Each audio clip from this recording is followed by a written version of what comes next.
people who are caregivers. So they love even when the story of who they are kind of gets lost through memory loss, or the story that you wrote about your mom's dad. And if you could have rewritten it a different way, and how hard it was to watch him lose his story about himself. Yeah, I mean, so my grandfather had Alzheimer's, and he was the type of man before shame was like not part of who he was. I think both of my grandmother had three stillbirths after my mom, possibly one before my mom, two after. And so they had wanted a large family.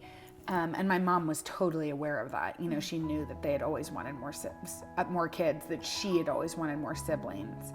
And so I think when we were born, it sort of quenched this desire in him. He loved babies, and he would come over every day and see us during, would usually wake us up from our afternoon nap, which I'm sure my mom was like, they just went to bed. But he was such a joyful person, and he would never reprimand us. Like, I remember testing him. Like, I would throw out this, he had like sort of one of those old Oldsmobiles where you had to roll up the windows manually. And I would throw out a Kleenex box from his car over and over again.